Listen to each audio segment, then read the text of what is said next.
En 2026, il y a un endroit emblématique en Europe qui va fêter un anniversaire assez spécial. Disneyland Paris fête ses 34 ans. Depuis son ouverture en 1992, ce parc a accueilli des centaines de millions de visiteurs, oui, mais il est surtout devenu un véritable phénomène. Alors on va plonger dans l'histoire qui se cache derrière toute cette magie. 34 ans. Ça peut paraître jeune, non, pour un monument pareil ? Mais pour vraiment comprendre l'impact de Disneyland Paris, il faut en fait remonter bien plus loin, à l'origine même du rêve de Disney.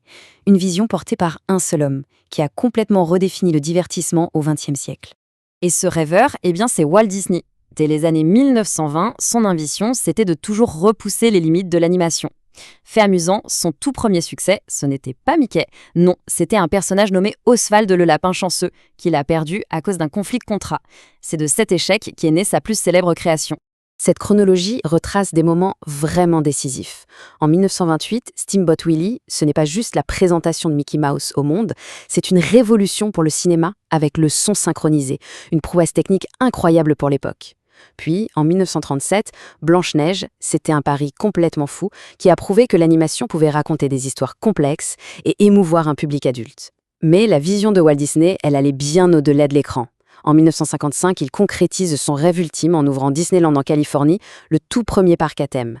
Et c'est cet héritage qui, finalement, arrivera en Europe en 1992. Cette riche histoire, elle continue d'inspirer des générations. Et pour voir comment cet héritage se traduit aujourd'hui de manière très concrète, on va suivre une conversation entre deux amis, Lucas et Emma.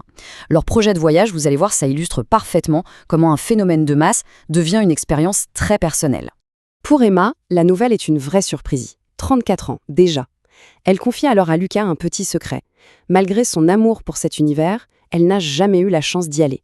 C'est un rêve qu'elle a depuis qu'elle est enfant, une sorte de destination mythique. On perçoit bien ici toute la puissance de la marque. Pour beaucoup de gens, comme pour Emma, ce n'est pas juste une destination de vacances. C'est une expérience culturelle, presque un rite de passage, alimentée par des décennies de films, d'histoires et d'images. Et c'est là que l'idée prend vie. L'invitation spontanée de Lucas, elle transforme un rêve un peu lointain en un projet bien réel. C'est souvent comme ça que naissent les souvenirs les plus marquants, d'une simple conversation qui fait basculer une envie dans le domaine du possible. L'enthousiasme est là, c'est palpable. Mais une idée ne devient un voyage qu'avec un peu d'organisation. Pour Lucas et Emma, il est temps de passer de l'inspiration à la planification. C'est l'étape où le rêve se confronte un peu à la réalité. Naturellement, la première étape concrète ramène à une question très pratique, le budget. La question d'Emma, c'est celle que des millions de visiteurs potentiels se posent. La gestion des coûts, c'est un aspect central de l'expérience des parcs à thème aujourd'hui. La suggestion de Lucas, elle est assez révélatrice des stratégies commerciales actuelles. Des prix qui varient, des offres en ligne, des forfaits. L'accessibilité du parc est pensée à travers tout un écosystème de promotion qui vise à optimiser le remplissage tout au long de l'année.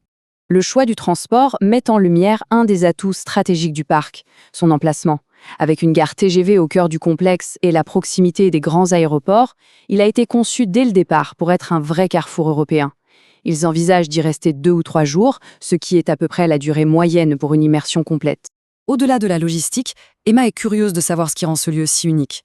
Sa question ne porte pas seulement sur une liste d'activités, mais sur l'essence même de l'expérience promise par la marque Disney. La réponse de Lucas dessine les contours de la philosophie du parc. Il y a un équilibre vraiment bien pensé entre les sensations fortes, comme les montagnes russes, et les expériences plus contemplatives, plus narratives, comme les spectacles et les parades. Lucas la rassure même en disant que tout n'est pas intense, ce qui montre que le parc est conçu pour un public très très large. Le feu d'artifice final, ce n'est pas qu'un simple spectacle pyrotechnique, c'est le point d'orgue émotionnel de la journée, un vrai moment de communion collective. Ce que Lucas décrit ensuite, c'est le concept d'immersion totale. Chaque détail est pensé pour qu'on reste dans l'histoire. Les rencontres avec les personnages renforcent le lien affectif, les restaurants à thème prolongent l'aventure et les boutiques de souvenirs permettent de ramener un petit bout de la magie à la maison. C'est une machine économique et narrative parfaitement huilée. Leur discussion se structure donc en un plan d'action assez logique, ce processus en 3 étapes, budget, logistique, réservation. C'est le cheminement classique par lequel une envie se transforme en une véritable expérience touristique. Le rêve prend réellement forme. Cette exclamation finale d'Emma, elle capture un élément psychologique clé, l'anticipation. Dans ce genre de voyage, la joie ne réside pas seulement dans le séjour lui-même, mais aussi dans toute la phase de préparation et d'attente qui le précède. Et voilà, une simple conversation sur un anniversaire a suffi pour que deux amis créent leurs propres aventures. C'est peut-être là que réside la véritable force de cet univers, sa capacité à servir de catalyseur pour la création de souvenirs personnels, uniques, qui s'inscrivent dans une histoire collective bien plus grande. L'histoire de Lucas et Emma montre bien comment un héritage de près d'un siècle peut encore susciter l'émerveillement et donner naissance à de nouvelles histoires.